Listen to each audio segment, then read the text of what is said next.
On passe à la chronique sport et nous sommes aujourd'hui avec Salaheddine Gakou. Bonsoir Salaheddine. Bonsoir Patrice. Du football d'abord, près de 2 semaines après le sacre continental des Lions de la Teranga, Pape Thiaw, le sélectionneur, a été défendu par sa ministre des Sports. Exactement, Radi Diène Gaye était en conférence de presse hier. La question des sanctions infligées au Sénégal a bien sûr été abordée. Pour rappel, Pape Thiaw est suspendu pour 5 matchs CAF et une amende de 100 000 $.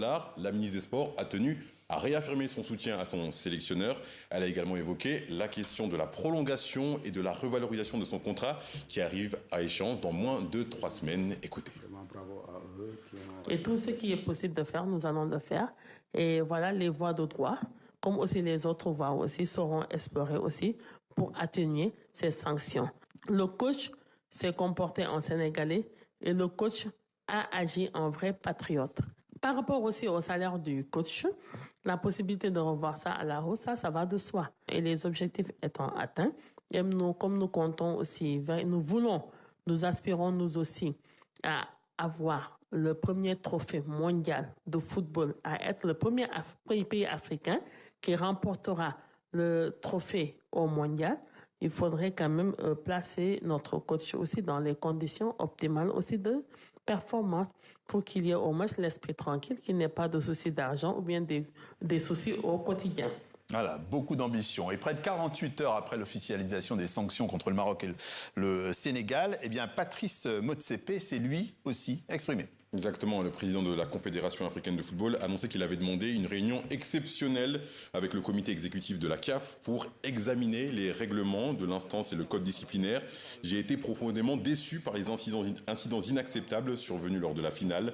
Je suis déterminé à préserver l'intégrité et la réputation du football africain. Selon le communiqué de Patrice Motsepe, cette réunion du COMEX a pour objectif de garantir que la CAF dispose de pouvoirs suffisants pour infliger des sanctions appropriées et dissuasives en cas de violation grave des règlements du code disciplinaire. Fin de citation. On s'intéresse maintenant à une autre nation, le Nigeria, qui espère toujours disputer la prochaine Coupe du Monde. Plus de 2 mois après avoir été éliminé au tir au but face à la République démocratique du Congo, le Nigeria croit toujours à une participation. Sur un média local, Mohamed Sanoussi, secrétaire général de la Fédération nigérienne de football, a démenti les rumeurs annonçant le rejet du recours déposé contre la République démocratique du Congo.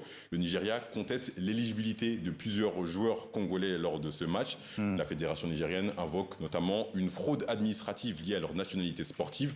La FIFA doit rendre sa décision dans les prochaines semaines. Ouais. Et toujours à propos du Nigeria, on évoque un possible transfert pour l'attaquant Ademola Lookman. On est dans les dernières heures du mercato. Effectivement, et le Nigérian devrait quitter l'Atalanta Bergame en Italie. On parle d'un transfert autour de 40 millions d'euros vers le club turc de Fenerbahçe et surtout d'un salaire annuel proche de 9 millions d'euros. Oui, Patrice, le club espagnol de l'Atlético Madrid était également intéressé par le profil du joueur de 28 ans. En Turquie, Ademola Lookman pourrait retrouver son compatriote d'attaque Victor Osimhen qui évolue lui du côté de Galatasaray. Merci Salaheddine. À demain. À demain.